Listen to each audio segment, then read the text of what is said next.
और वोटिंग के बाद जो महाराष्ट्र से लगातार दिख रहा है कि अंतिम 2 घंटे में 15%, 20% एक्स्ट्रा वोट होना, फिर चुनाव आयोग का उसका डिटेल नहीं जारी करना।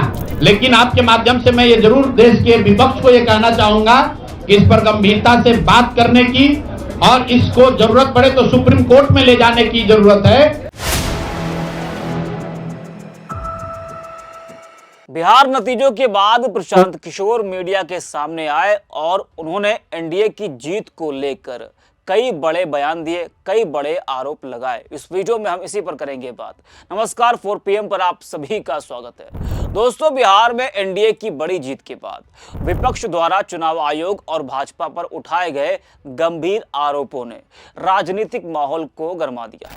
विपक्ष का दावा है कि बिहार में चुनाव आयोग ने एनडीए की मदद की। कहा गया कि चुनाव से पहले एसआईआर कराया गया, जिसे विपक्ष वोट कटने का जरिया मानता है। उनका तर्क है कि इस बहाने लाखों गरीब, पिछड़े और प्रवासी वोटर्स को नामांकन सूची से बाहर किया गया, क्योंकि वे अक्सर एनडीए के खिलाफ मतदान करते हैं। साथ ही आरोप है कि आचार संहिता के बावजूद बिहार की कई महिलाओं के बैंक खातों में 10,000 की रकम डाली गई, जिसको लेकर विपक्ष ने लोकतंत्र का अनर्थ और चुनावी अनैतिकता का उदाहरण कहा है। इन सब के बीच जन सुराज अध्यक्ष प्रशांत किशोर के आए एक बयान ने माहौल को और गर्म कर दिया है। उनकी पार्टी को बिहार चुनाव में 15 लाख से ज्यादा वोट मिला, जिसने कहीं ना कहीं बड़ा असर डाला। प्रशांत किशोर मीडिया के सामने खुलकर कह रहे हैं कि महाराष्ट्र के बाद से लगातार वोटिंग परसेंटेज में गड़बड़ी हो रही है। वोटिंग के दिन सरकारी तंत्र का दुरुपयोग या उपयोग, वोटिंग के अंतिम 2 घंटे में 15 से 20% एक्स्ट्रा वोट होना, चुनाव आयोग का उसकी जानकारी साझा न करना, ये बड़े मुद्दे हैं। उन्होंने कहा कि विपक्ष भी इसे गंभीरता से ले और जरूरत पड़े तो सुप्रीम कोर्ट में ऐसे मुद्दे ले जाए। हमने हिंदू मुस्लिम का भेदभाव भी नहीं किया। जी हां, प्रशांत किशोर कह रहे हैं कि हमने चुनाव में हिंदू मुस्लिम का भेदभाव भी नहीं किया।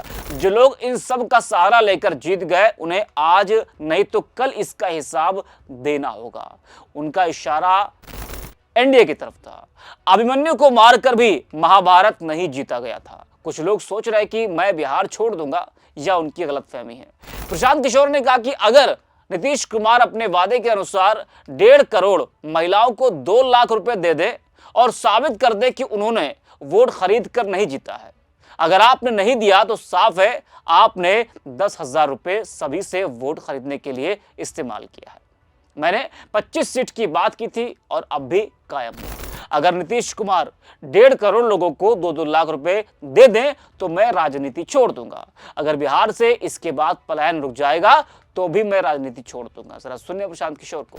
यहाँ पर आप जीविका की दीदियों को बाकायदा आपने मोबिलाइजर बनाकर सरकारी व्यवस्था के तहत बूथ में बैठाया है। तो पूरे आचार वोटर लिस्ट बनाने की प्रक्रिया, आचार संहिता के अनुपालन की प्रक्रिया, वोटिंग के दिन जो हो रहा है वो उसमें सरकारी तंत्र का इस्तेमाल, दुरुपयोग या उपयोग, और वोटिंग के बाद जो महाराष्ट्र से लगातार दिख रहा है कि अंतिम 2 घंटे में 15%, 20% एक्स्ट्रा वोट होना, फिर चुनाव आयोग का उसका डिटेल नहीं जारी करना और 3 दिन के बाद ये बताना कि इतना वोट हो गया, ये बड़े मुद्दे हैं। हम लोग बहुत छोटी पार्टी हैं, हम लोग को तो इतना नहीं ताकत है। लेकिन आपके माध्यम से मैं ये जरूर देश के विपक्ष को ये कहना चाहूंगा कि इस पर गंभीरता से बात करने की और इसको जरूरत पड़े तो सुप्रीम कोर्ट में ले जाने की जरूरत है कि आज की तारीख में, आज की स्थिति में जो आचार संहिता पहले से बना हुआ है वो कितना कारगर है या नहीं कारगर है। अगर सिर्फ इसमें वोटर रोल की बात नहीं है, एसआईआर सिर्फ वोटिंग रोल की बात है, लेकिन जिस तरह से वोटिंग हुई है, आप बताइए कि सुरक्षा कर्मियों में होमगार्ड को यहीं पर इसी बिहार में लालू जी की जब सरकार थी, टीएन सेशन का जमाना था, उन्होंने कहा था कि नहीं, कोई लोकल आदमी यहाँ चुनाव की प्रक्रिया में हिस्सा नहीं लेगा, होमगार्ड का कोई आदमी हिस्सा नहीं लेगा।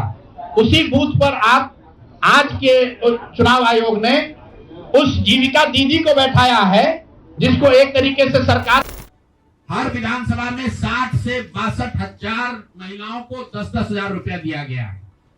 करीब 1 लाख आंगनवाड़ी सेविका, आशा वर्कर और ममता की से जुड़ी हुई महिलाओं को करीब करीब सरकार ने 10,000 करोड़ रुपया अलग से दिया है। इसके साथ ही विकास मित्र और टोला सेवकों को 25,000 रुपया एक बार में, और जो लोग प्रवासी मजदूर बाहर से आए उनको 5,000 रुपया दिया गया है कपड़ा के नाम पर। तो कुल मिलाकर 29,000 करोड़ रुपया, करीब करीब 29,000 करोड़ रुपया बांटा गया है। 40,000 करोड़ रुपए की योजनाओं की घोषणा की गई है। अब हम यहाँ इसलिए नहीं बैठे हैं ये कहने के लिए कि इसी वजह से हम लोग चुनाव हार गए। मेरा अब सीधा सरकार से एक आग्रह है कि आपने 2 लाख रुपए देने का वादा किया है, जनता ने आपको मत दे दिया, अब आप सत्ता में बैठे हैं, तो कृपा करके जो 1.5 लाख महिलाएं, 1.5 करोड़ महिलाएं हैं जिनको आपने 10,000 रुपया दिया है, उन सभी महिलाओं को अगले 6 महीने में 2 लाख रुपए तक देने की व्यवस्था कीजिए। क्योंकि अगर वो हो जाएगा तो बिहार से बेरोजगारी दूर हो जाएगी, बिहार से पलायन बंद हो जाएगा। और अगर आपने ये नहीं किया तो ये बिल्कुल स्पष्ट हो जाएगा कि आपने ये 10,000 रुपया किसी योजना के तहत नहीं दिया था, सिर्फ और सिर्फ वोट खरीदने के लिए दिया था। तो वोट खरीदने के लिए पैसा दिया गया है कि किसी योजना के तहत पैसा दिया गया है, सरकारी योजना के तहत।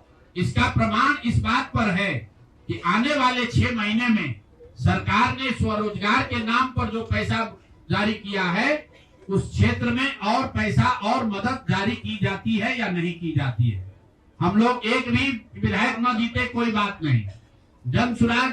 और कई लोगों का सवाल है नीतीश कुमार को 25 सीट आने की बात है, तो मैं आपके सामने घोषणा कर रहा हूं कि जो 25 सीट हमने बात कही थी उस पर बिल्कुल कायम है।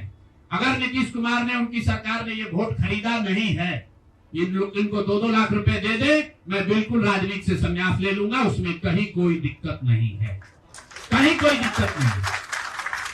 बिहार के 1.5 करोड़ लोगों को 2-2 लाख रुपया नीतीश कुमार दिलवा दे, मैं मान लूंगा कि हमारे आकलन में गलती थी, हमारी गलती थी।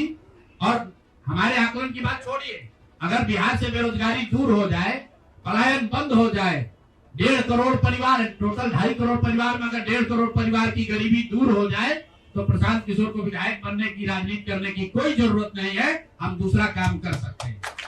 आपका अगर ये सवाल है कि 25 सीट की बात है, बिल्कुल 25 सीट से ज्यादा नीतीश कुमार को ना आना चाहिए था, ना आता। एक ही फैक्टर है, ये पैसा बांटकर जो वोट आपने खरीदा है, खरीदने का आप पर इल्जाम है। तो इसको आप इतने 20 साल से आप मुख्यमंत्री हैं, तो आप इस इल्जाम को धो दीजिए। तो प्रशांत किशोर को आपने सुना, कई बड़े आरोप वो लगा रहे चुनाव आयोग और नीतीश कुमार पर। एनडीए के तर्क की यह आरोप सिर्फ राजनीतिक स्टंट है। इस पूरी बहस के केंद्र में लोकतंत्र का भविष्य है। चुनाव आयोग जैसी संवैधानिक संस्था पर पक्षपात के आरोप लगा। हालांकि सरकार और प्रशांत किशोर के आरोप, विपक्ष की तीखी प्रतिक्रिया न केवल एक चुनावी स्टोरी है, बल्कि लोकतांत्रिक प्रणाली की जांच पड़ताल की मांग करते हैं। यदि ये आरोप सही है तो यह सिर्फ बिहार की नहीं बल्कि देश की लोकतांत्रिक स्थिरता का मामला है। ऐसे में न सिर्फ विपक्षी दलों बल्कि आम नागरिकों, न्यायपालिका और स्वतंत्र संस्थाओं को भी आवाज उठानी चाहिए। लोकतंत्र तभी मजबूत रहेगा जब उसकी प्रक्रिया पर विश्वास बना रहे, और यह विश्वास तभी संभव है जब चुनाव आयोग की निष्पक्षता और उसके कामकाज की पारदर्शिता पूरी तरह गारंटेड हो। तो इस वीडियो में इतना ही। आप देखते रहिए 4PM।